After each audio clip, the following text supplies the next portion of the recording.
বন্ধু বান্ধৱীসকল এক সামাজিক মাধ্যমত ভাইৰেল হৈ পৰিছে এক বিশেষ খবৰ যিটো খবৰে আপোনাৰো বুকু কপাই তুলিব। এগৰাকী যুৱতীৰ মৃত্যু সামাজিক মাধ্যমত ন্যায় বিচাৰি সামাজিক মাধ্যমত ভৰি পৰিছে বিভিন্ন পোষ্টেৰে, যাৰ নাম হৈছে পংখী সন্দিকৈ। আজিৰ পৰা প্ৰায় 7 মাহ পূৰ্বে পংখী সন্দিকৈ বিবাহ পাশত আবদ্ধ হৈছিল নীতিকেশ দাসৰ সৈতে। চৰাইদেউ হাপেঘাটি কঠীয়াতলীৰ নীতিকেশ দাসৰ সৈতে। নীতিকেশ দাস নামৰ এজন শিক্ষক নামৰ সৈতে। জানিব পৰা মতে নীতিকেশ দাস পেছাত শিক্ষক আৰু তেওঁলোকৰ বিয়াখনো পৰিয়ালৰ মতে সুকলমে হৈ যায়। পৰিয়ালৰ তথ্য অনুসৰি পৰিয়ালৰ ভাষ্য অনুসৰি বিয়াৰ কেইমাহমানৰ পিছতে জানিব পৰা যায় নীতিকেশ দাস নামৰ এইজন লম্পট যৌতুকৰ বাবে অত্যাচাৰ কৰিবলৈ লৈ পংখী সন্দিকৈ।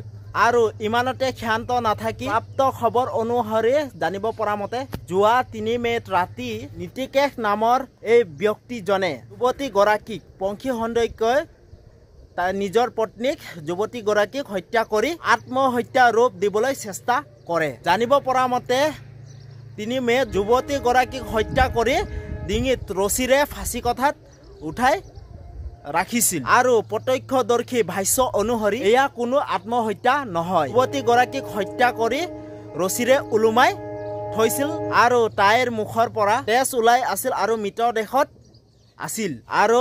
মৃতদেহত হাতৰ চিন আৰু এনেদৰে শেষ কৰি পেলালে মেধাসম্পন্ন পংখী সন্দিকৈ। পংখী সন্দিকৈৰ জীৱন পৰিয়ালৰ মতে ভাষ্য অনুসৰি জানিব পৰা গৈছে বিয়াৰ পিছত নীতিকেশৰ লগত আন ছোৱালীৰ লগত সম্পৰ্ক আছিল বুলি জানিব পৰা গৈছে আৰু এনেদৰে জন্ম হলেও পংখী সন্দিকৈ আছিল মেধাৱী ছাত্ৰী, মেধাৱী আৰু প্ৰতিভাবান। জয়সাগৰ মহাবিদ্যালয়ৰ পৰা ইংৰাজী বিভাগত স্নাতক ডিগ্ৰী লোৱাৰ লগতে এগৰাকী প্ৰতিভাবান ঘোষিকা আৰু মডেল আছিল। এই ভিডিঅ'টোৰ জৰিয়তে অকালতে শেষ হৈ যোৱা পংখী সন্দিকৈৰ যেন আত্মাই যেন চিৰশান্তি লাভ কৰে তাৰে কামনা কৰিছো আৰু লগতে দুখীয়া যেন উচিত শাস্তি পায় তাৰে কামনা কৰিছো। তো ঠিক আছে, তেতিয়াহ'লে বাই বাই। তো নতুন এটা ভিডিঅ'লৈ আপোনালোকক লগ পাম। তো ঠিক আছে, মোৰ ভিডিঅ'টো আপোনালোকে যদি মোৰ চাই ভাল পালে প্লিজ আপোনালোকে শ্বেয়াৰ কৰিব। তো ঠিক আছে, বাই বাই।